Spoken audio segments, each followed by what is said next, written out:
Salibonani bantwana benkosi, liyabingelelwa ngelihle igama lomfeli wethu Jesu. Just a reminder bathandekayo, uJesu uyeza futhi. Jesus is coming again. In a little while we are going home.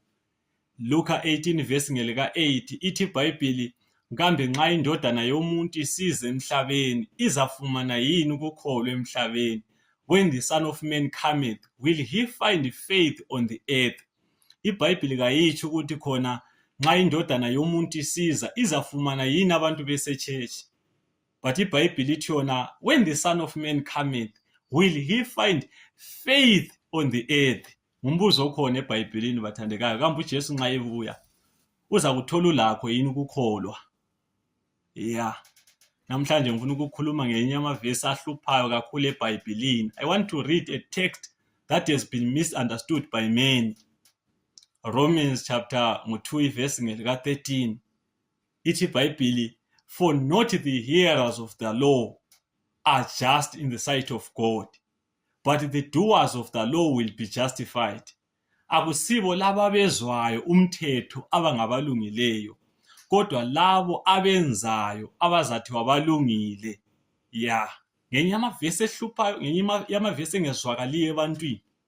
Abantu abaningi nxa beyifunda yona le verse bathi uyabona, uNkulunkulu ukhangelele ukuthi sigcine umthetho ukuze silunge. Zwana ngikutshele, uPaul kakhulumi ngakhona lokho okucabangayo. Uyabona ibandla laseRoma libandla elalilamaJuda labezizwe.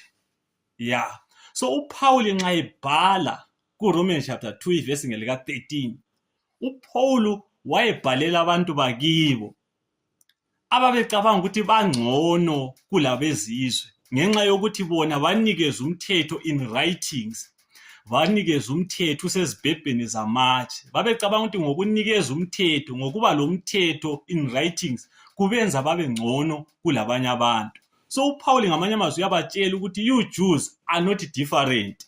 We are all sinners. AmaJuda labezizwe sizoni sonke singaphansi kwamandla esono. So uPaul abesebatshela ukuthi zwanini la, nxa ufuna ukusindiswa ngomthetho, it's not enough to believe the law. It's not enough to know the law. It's not enough to preach the law. Nxa ufuna ukusindiswa ngomthetho, you have to keep the law in every detail perfectly.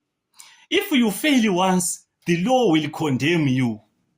Uyayizwa indaba la. So uPaul uyabatshela ukuthi lina nxa lifuna ukusindiseka ngomthetho obhaliweyo, zwanini, kumele ligcine umthetho perfect in every detail. Nxa ungavele wehluleke, umthetho uyakugweba, umthetho uyakulahla, umthetho uzakubulala. Uyayizwa indaba la. Ma ufuna ukubona uPaul wayengatsho khona lokho okucabangayo ukuthi gcina umthetho ukuze ulunge. Romans chapter 3 verse ngelika 28 uthi uPaul, ngoba siyaqinisa ukuthi umuntu ulungiswa yikukholwa la ngaphandle kokugcina umthetho, ngoba siyaqinisa ukuthi umuntu ulungiswa ngokukholwa la ngaphandle kokugcina umthetho. Hallelujah, hallelujah. Romans chapter 3 verse lingelika 19 lo 20 ithi iBhayibheli, siyakwazi ukuthi loba kuyini okutshiwo ngumthetho ukusho kulabo abangaphansi komthetho, ukuze imilomo yonke ithuliswe lomhlaba wonke ube lomlando kuNkulunkulu. Abesesithi uPaul, ngakho-ke kekho zathi ulungile emehlweni akhe ngokugcina umthetho, ngoba ngomthetho siba lakho ukwazi isono. Bathandekayo, God never gave the law to solve the sin problem, but God gave the law to expose our sinfulness, so that the gospel becomes meaningful. So wena ungagcina umthetho ukuzulunga, ngoba umthetho awusoze ukunikeza ukulunga. Into ozayenza umthetho ukuthi uza kubulala, ngoba inkokhelo yokona yikufa. Umthetho uza kubhadala ngokufa ungawona. Uyezwa yini? Ayisimi ngitsho njalo iBhayibheli.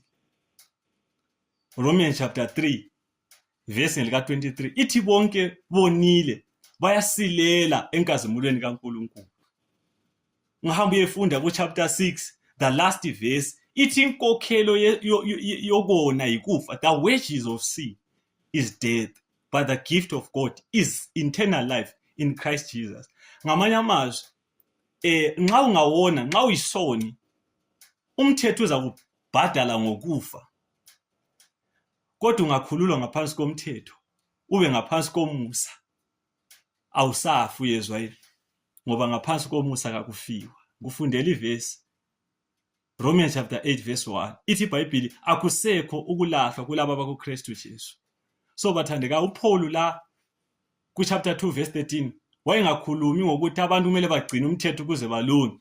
Wayetshela amaJuda abantu bakibo ukuthi yelina, nxa lifuna ukulungisiswa ngomthetho, kumele ulalele umthetho in every detail. Umthetho ufuna ukulunga even kusazela sakho, in your desires, in your motive. Umthetho ufuna righteousness.